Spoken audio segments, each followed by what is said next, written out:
ఐటీలో తిప్పలు.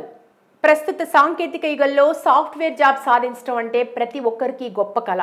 ముఖ్యంగా మధ్యతరగతి కుటుంబాల్లో చాలా మంది ఎక్కువ ప్రాముఖ్యత ఇచ్చేది సాఫ్ట్వేర్ ఉద్యోగానికే.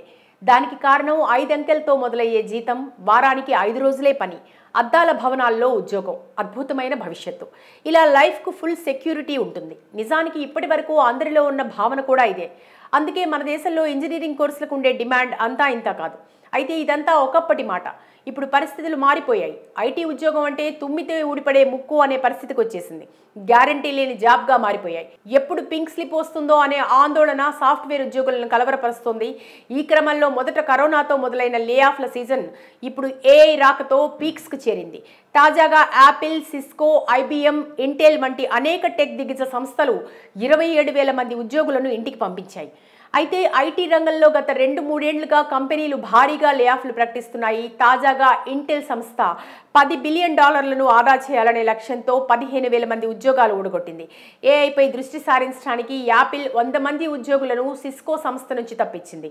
ఐబిఎం సంస్థ చైనాలో R&D కేంద్రాన్ని మూసేయడంతో 1000 మంది ఉద్యోగాలు పోయాయి. ఇవన్నీ దిగ్గజ సంస్థల్లో చోటు చేసుకుంటున్నాయి. ఇక చిన్న చిన్న కంపెనీలు తొలగిస్తున్న ఉద్యోగుల లెక్కే లేదు. ప్రాజెక్ట్ అయిపోయింది, ఇక పని లేదు అనే మాట ఏ రోజు వినాల్సి వస్తుందో అనే భయం ఐటీ ఉద్యోగుల్లో నెలకొంది. మంచి వేతనాలు ఉన్నాయనే ఆలోచనతో లోన్లపై ఇల్లు, కార్లు కొనుక్కునేవారైతే మరింత కలవరపడుతున్నారు. ఈ నేపథ్యంలో ఐటీ ఉద్యోగాలు పోకుండా ఉండాలి అంటే స్కిల్స్ పెంచుకోవాలంటున్నారు ఐటీ నిపుణులు. సాఫ్ట్వేర్ రంగంలో ఎన్ని స్కిల్స్ ఎక్కువ ఉంటే అంత మంచిదంటున్నారు. విద్యార్థులు తాజా లే ఆఫ్లను చూసి అప్రమత్తం కావాల్సిన అవసరం ఉందని సూచిస్తున్నారు. సంప్రదాయ ఐటీ నైపుణ్యాలకు ప్రపంచవ్యాప్తంగా డిమాండ్ తగ్గిపోతుందని, ఇంకా అవే పాత స్కిల్స్తో ఉద్యోగంలో కొనసాగడం దినదిన గండమే అని అభిప్రాయపడుతున్నారు. భవిష్యత్తులో artificial intelligence, AI, cyber security, cloud computing, machine learning, data analytics, block chain వంటి రంగాలు ప్రధాన భూమిక పోషించబోతున్నాయని చెప్తున్నారు.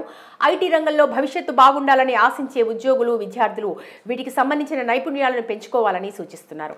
ఐటీ రంగంలోని ఉద్యోగులు, ఈ రంగంలోకి ప్రవేశించనున్న విద్యార్థులు టెక్నాలజీలో వస్తున్న భారీ మార్పులను గుర్తించాలని, భవిష్యత్తులో డిమాండ్ ఉండే నైపుణ్యాలను గుర్తించి శిక్షణ పొందడం ద్వారా ఉద్యోగ భద్రతను పొందాలని చెప్తున్నారు. ఇందుకు గాను ఆన్లైన్లో అనేక ఎడ్యుకేట్ సంస్థలు ఇస్తున్న కోర్సులను పొందవచ్చని, లేదా ఇన్స్టిట్యూషన్లో అయినా శిక్షణ పొందవచ్చని సూచిస్తున్నారు. కొన్ని కంపెనీలే ఉద్యోగులకు కొత్త నైపుణ్యాలు నేర్పేందుకు శిక్షణ ఇప్పిస్తున్నాయని, ఈ అవకాశం ఉన్నవారు తప్పనిసరిగా వినియోగించుకోవాలని చెప్తున్నారు.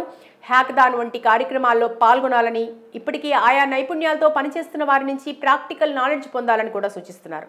ఏది ఏమైనా ప్రతిరోజు పెరుగుతున్న సాంకేతిక యుగంలో ఐటీ ఉద్యోగిగా రాణించాలంటే ప్రతిరోజు అప్డేట్ అవ్వాల్సిందేనని పేర్కొంటున్నారు ఐటీ నిపుణులు.